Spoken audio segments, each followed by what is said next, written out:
Le Balai citoyen porte plainte contre le gouvernement pour non-assistance à personne en danger.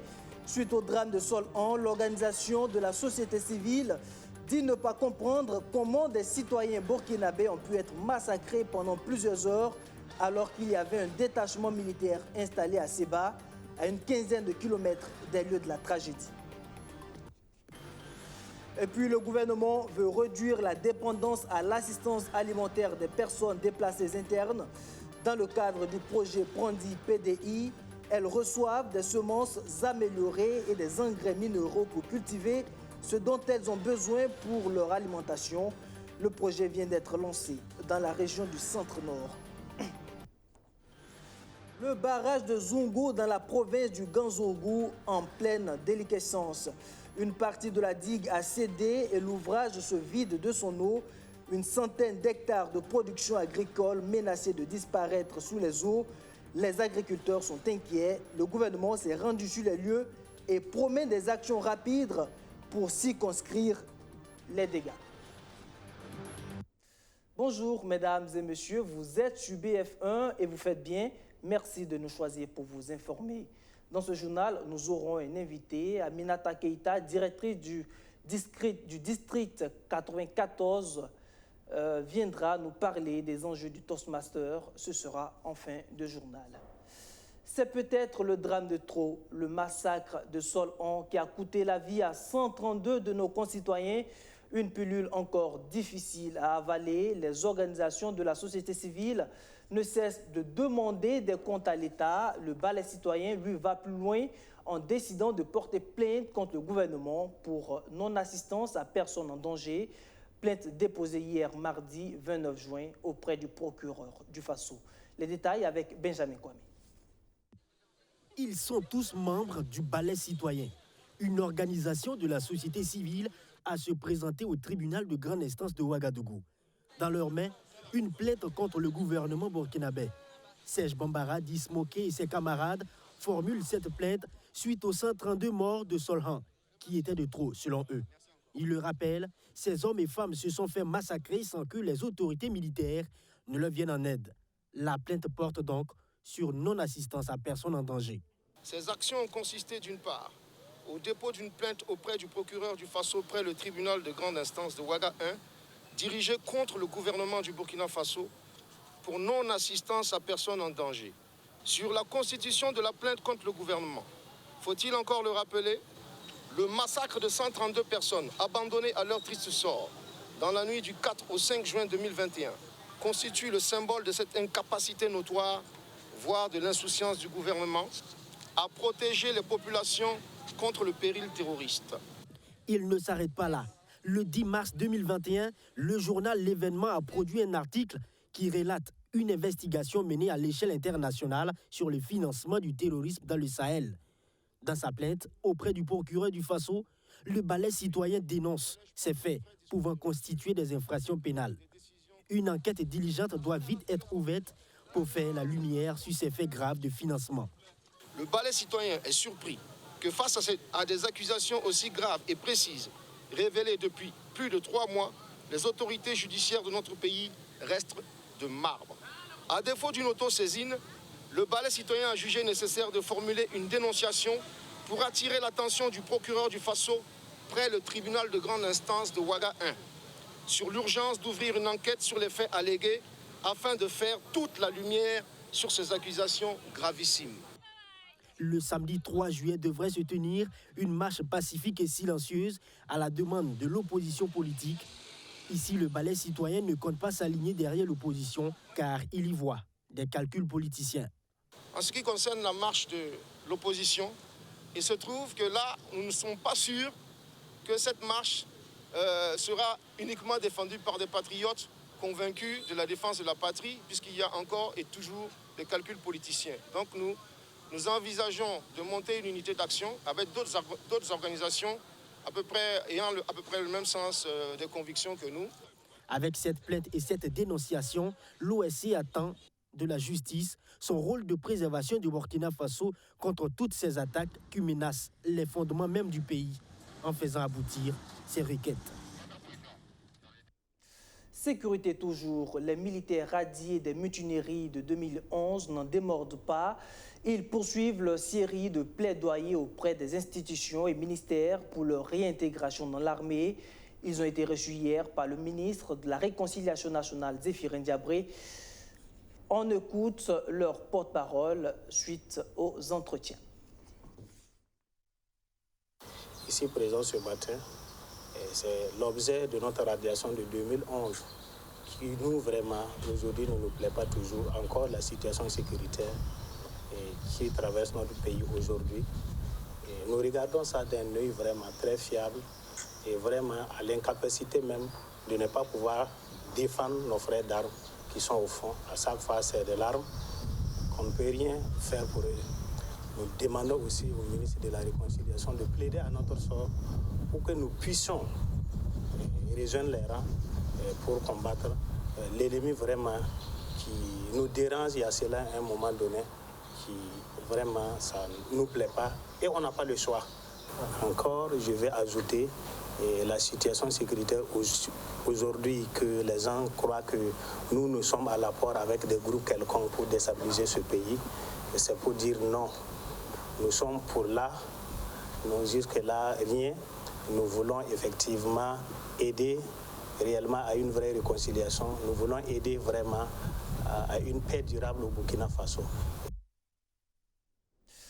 À défaut de pouvoir retourner immédiatement dans leur village pour cultiver leurs champs comme elles le réclament, les personnes déplacées internes pourront cultiver là où elles se sont installées.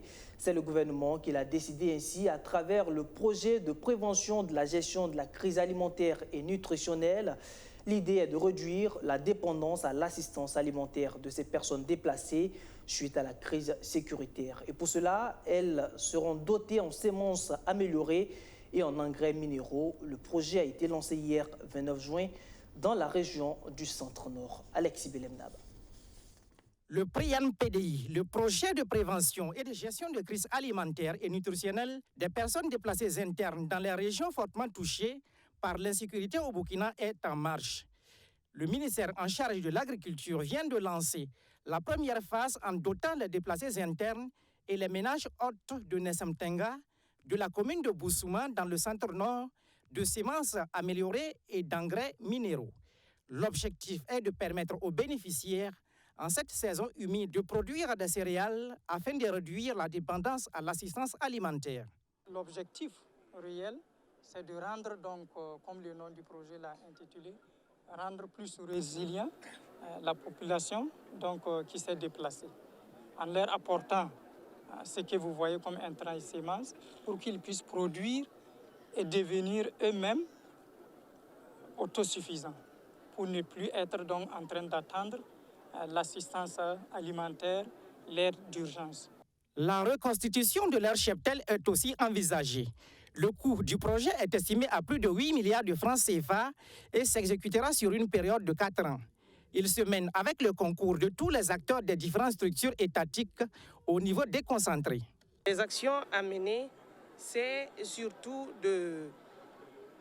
d'arriver à ce nexus aide humanitaire, aide au développement, afin de résorber la dépendance des personnes déplacées internes donc à l'assistanat à l'urgence.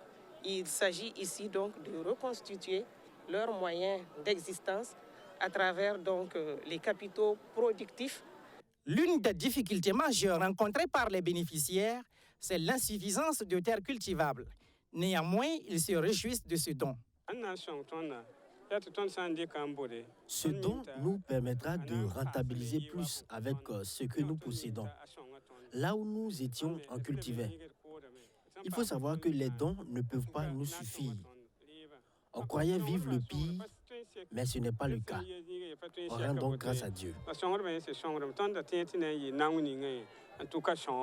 21 provinces et 80 communes de 5 régions bénéficient de 20 tonnes de semences améliorées et de 24 tonnes d'engrais minéraux. Il s'agit des régions du centre-nord, du Sahel, du nord, de l'est et de la boucle du Mouhoun.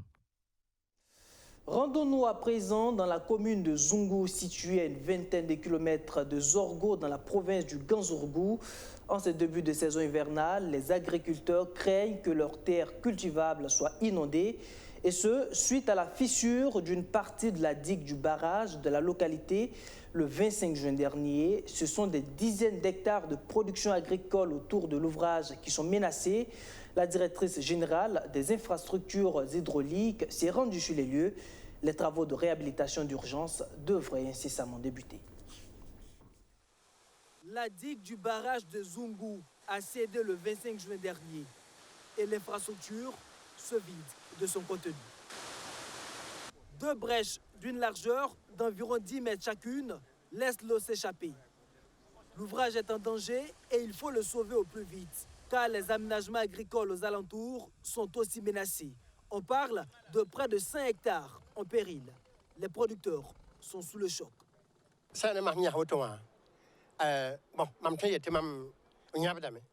J'ai envie de couler des larmes. Nous avons beaucoup investi et nous risquons de perdre gros. Mais le soutien des autorités nous remonte le moral.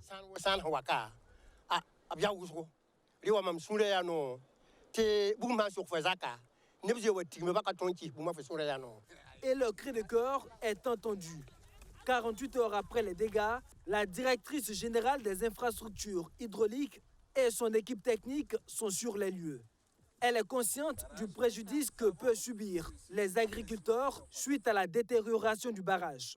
Il va falloir que nous intervenions de façon urgente après que le coulement puisse être ralenti pour permettre en tout cas à ces producteurs-là de continuer. Vous voyez des choux qui sont devant moi, voilà, pour les permettre d'achever la saison. Après avoir constaté l'ampleur des dégâts, les techniciens envisagent des interventions à long et surtout à court terme pour sauver ce qui doit l'être dans l'urgence.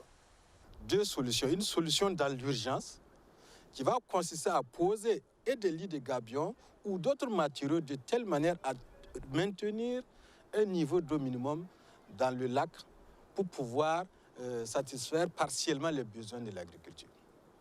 En dehors de ça, la directrice a signalé qu'on va lancer une étude diagnostique de tout l'ouvrage et voir si ça va nécessiter une réhabilitation ou une reconstruction totale. Dans tous les deux cas, il faudra attendre que le niveau de l'eau baisse avant toute intervention, selon les ingénieurs. Le barrage de Zungu, commune située à environ 25 km de Zorgo, dans le Ganzourgou, a été construit en 1993. Près de 30 ans après, une étude diagnostique complète de l'infrastructure s'impose, surtout après cette importante dégradation, selon la chef de délégation.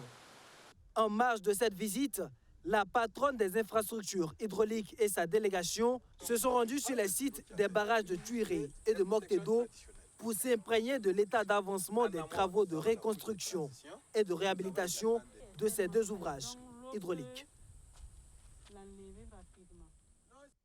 L'entreprise Simmetal va à la rencontre des étudiants de l'STPO, l'école supérieure des travaux publics de Ouagadougou, une rencontre d'échange qui a permis aux responsables de la société de sensibiliser ses apprenants aux enjeux de la construction des bâtiments modernes. Madina Sid. Les caractéristiques du fer à béton présentées aux étudiants de l'ESTPO, l'école supérieure de travaux publics de Ouagadougou. Cette initiative de l'entreprise Simmetal vise à permettre à ses futurs ingénieurs de faire le bon choix de fer, le matériau utilisé constamment dans la construction de bâtiments. En tant qu'ingénieur, on ne choisit pas. Bon, il y a certes, on travaille pour gagner, mais il faut s'assurer aussi de la stabilité de l'ouvrage, c'est-à-dire la sécurité des usagers passe avant tout. Donc, pour assurer cette stabilité, cette sécurité, il faut choisir le bon fer. Parce que sans le fer, l'ouvrage est en ruine. Lors de la présentation, on nous a fait savoir que Simmetal est certifié par l'ISO 9001 qui parle de la qualité et l'ISO 14001 qui parle de l'aspect environnemental. Donc, nous sommes satisfaits. Un mauvais choix de fer dans la construction peut provoquer l'effondrement des bâtiments. Et pour éviter un autre drame de l'envergure de Dandé qui a fait un mort et plusieurs blessés parmi les élèves, De telles conférences estudiantines sont à encourager. Le fer est au centre de tout. Si le fer est mauvais, eh bien les bâtiments vont tomber quand on va les construire. Donc ça veut dire qu'il nous faut un fer qui est bien fabriqué. Et c'est ce que fait justement Simmetal. Et nous sommes très contents que l'entreprise puisse venir présenter les différents fers et permettre à nos étudiants de pouvoir justement, lorsqu'ils vont sortir, utiliser le bon fer pour faire donc les bonnes constructions. L'entreprise Simmetal produit entre autres du fer à béton, du fil de fer de cuit et du fer d'attachement. Des productions qui respectent les normes de qualité environnementale. Nous avons également le seul spectromètre au Burkina Faso qui permet de vérifier la composition chimique de l'acier. Donc nous avons la possibilité de vérifier les teneurs exactes et du fer que nous mettons sur le marché. Et nous avons la possibilité de donner à nos clients le FE500 normalisé, standard, qui répond aux normes internationales, et le FE400 également qui répond aux normes internationales. L'entreprise Simmetal existe depuis plus de 5 ans. Elle est la première usine de fer disposant d'une fonderie. À travers cette conférence estudiantine, la société veut promouvoir la consommation du fer made in Burkina. Un tour à Bobo-Dioulasso pour parler de la première édition du défilé de mode dénommé la Grande Récré. Récré comme récréation parce que ce sont les enfants de moins de 10 ans qui constituent le plateau de mannequins, une tribune de promotion du Kokodonda, ce pain qui fait de plus en plus la fierté de Bobo-Dioulasso, mais de tout le Burkina Faso. Majid Bakou. Le Kokodonda, magnifié à la Grande Récré. Défilé de mode d'une vingtaine d'enfants de moins de 10 ans et des prestations d'artistes ont rythmé cette célébration du pain local. L'initiative est de Bibiane Jaurès, styliste et créatrice de mode. Elle présente ici sa dernière collection dénommée la Grande Récré. Une collection dédiée aux enfants de moins de 10 ans et qui vise à promouvoir le Kokodonda. La Grande Récré, pourquoi? Parce que déjà, c'est une collection de vêtements pour enfants. Et surtout parce qu'avec les enfants, il faut s'amuser, il faut que ça soit une récréation. Donc du coup, on s'est dit on va créer ça sous forme de récréation, donc c'est la Grande Récré. J'ai choisi le Kokodonda parce que c'est le tissu qui met en valeur Bobo-Dioulasso déjà. Et aussi parce que le Kokodonda est un tissu à lui seul.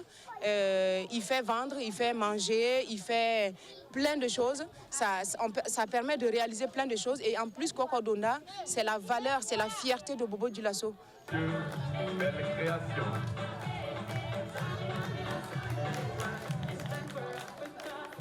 La Grande Récré, c'est aussi permettre aux tout-petits de prendre goût à la mode.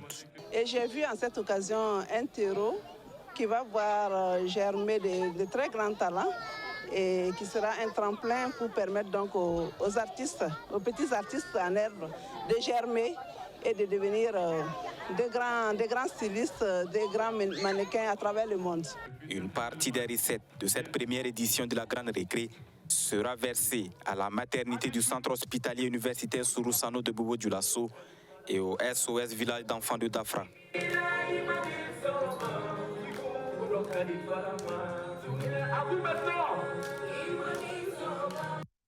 Je vous le disais en début de journal, place maintenant à notre entretien. Nous recevons sur ce plateau Madame Aminata Keïta. Elle est directrice du district 94 Toastmaster International. Alors bonjour Madame et bienvenue sur notre plateau. Bonjour monsieur et merci beaucoup. Alors dites-nous, vous êtes à Ouagadougou depuis hier dans le cadre justement du Toastmaster. Déjà, c'est quoi le Toastmaster? Merci beaucoup. Je suis heureuse d'être à Ouagadougou. Le Toastmasters International, c'est une organisation internationale à but non lucratif qui forme ses membres au leadership et à la communication par la prise de parole en public. D'accord. Et qui sont vos cibles? Nous formons tout le monde.